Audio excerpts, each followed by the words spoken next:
Hello, good morning. Tagal tayong hindi nakapag-upload mga kawalwal, no? Kasi nabisi tayo sa pagpa-recover ng ating ampalaya na matutulis ang bunga, ganun pa rin, oh. Meron pa rin mga ganito. So, tinatanggal natin ang mga ganyan. Sawa ng Diyos ay may mga naging okay na, no? Mga ganito. Sana magtuloy-tuloy. Itong mga toy-toy na ito. So, kung ganito lang, ay hindi tayo maproblema, pero pag matutulis mga ganito, wala to, ma-abort lang, no? So practical tips, ito yung ginamit ko dito para makarecover, no? Nag-change abono ako. Sayang nito, malaki na pero matutulis yung dulo. Mga ganito lang yung mga tutuloy. Hindi pa nagsara mga kawalwal pero malapit na. Yes, marami na ring bunga. Unti-unting nag-recover yung ating ampalaya, no? Ayun. May mga nakikita nating nakalambiti na. Dati ay puro to matutulis. So isa talaga yung factors na cause ay yung tubig, no? So ito yung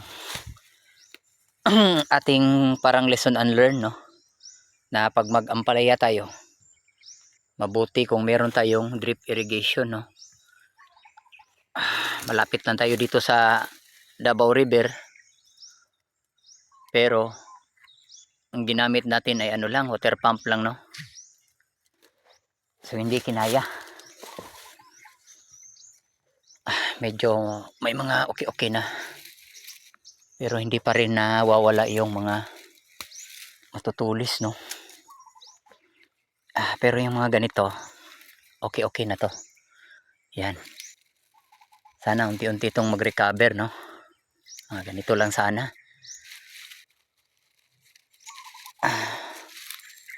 So kanina nagdilig kami, no? So ito, binasa natin yung bed. Sana tuloy-tuloy itong mga ganitong toy-toy, no?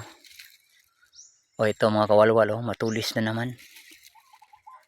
So yun yung issues, no? Tubig talaga, pinaka main. At saka yung abono, no? Ginamit natin dito ay 1846 at saka Unique 16, no? Kaya lang marami itong kinakaing nutrients ba, no? Sayang lang. Tapos ma-abort lang. Sana mga maging ganito lang yung mga toy-toy.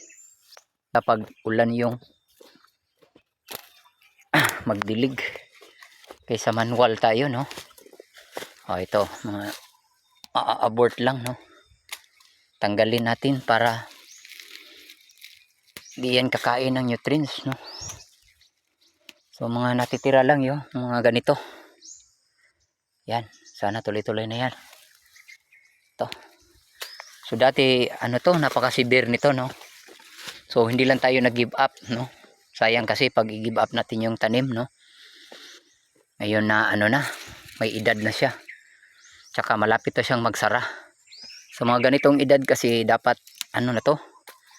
Kita nyo naman sa previous na video natin na halos dikit-dikit yung bunga, no? Pero sa next tanim natin ng F2, hindi tayo na hindi natin na maintain, no, ng maayos kasi isa dito yung weather condition. So grabing init dito mga kawalwal. Kung sa iba ay nagbagyo, dito naman walang ulan. So ito yung ginawa natin, dilig tayo, no, para makasurvive lang yung tanim. Wala tayong magawa. Pero okay lang, meron pa namang ano, nakasunod. So todo alaga lang talaga mga kawalwal, no. So, dito banda mataas-taas na tong ginapangan dito, no. Bumababa na dito.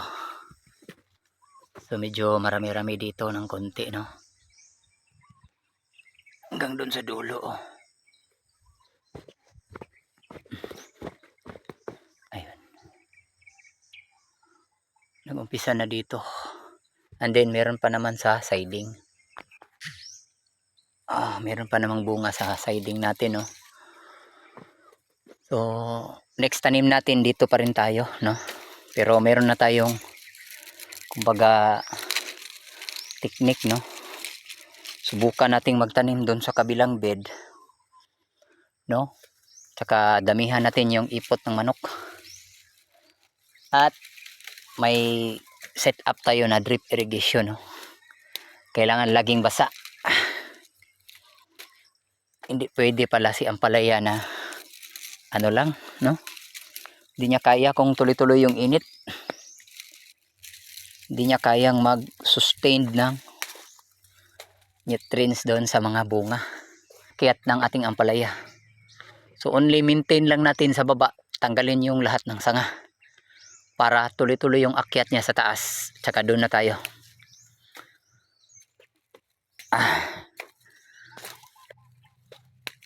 Maganda pa naman ngayon yung presyo, no. May presyo si ampalaya ngayon dito. 5.5 yung kuha sa atin. Which is jackpot pa rin, no. Gaya ng unang tanim natin na abot tayo ng 60, no. So dito tuloy-tuloy dahil siguro sa hirap mag-alaga ng gulay kahit sa talong, no. So ang talong ngayon dito ay 45. Taas na yan na presyohan. Ay daming ibabagsak hanggang dun sa dulo, no. So thank you Lord. Thank you rin sa ampalaya, no. At tutulis yung bunga. Pero deficiency, no. Hindi natin basta-basta. Kailangan talaga ng masusing pag-aaral, no, sa mga ganito, no. Tinarbaho natin yung ating ampalaya. Ito yung masishare ko dito mga kawalwal, no. Sa sobrang singsing, so maliit siya magbunga, no, kasi napakadikit ng pagkatanim nito. So ito na yung parang lesson and learn ninyo, no, na kung maaari, kung kaya 2 meters or 1.5, no, or 1 meter. Pero sa atin dito hindi umabot, mga 50 na siguro to. Parang anahan tayo ba, malaki naman yung area pero naging greedy tayo sa pinasingsing natin, pero mali pala yun. At saka una talaga yung land preparation. So may issue din tayo sa land preparation, mali. So doon baguhin na natin yun sa next cropping natin, no. And then yun lang muna atong masishare mga kawalwal, no. Ito pa rin si Uncle Walwal nagsabing never stop dreaming, never stop believing. Kasi hindi mo alam kung saan ka dadalhin ng pagsisikap mo, no. Only if manampalataya lang tayo sa Panginoon, no. Hingi lang tayo ng blessing sa taas. God bless, God bless.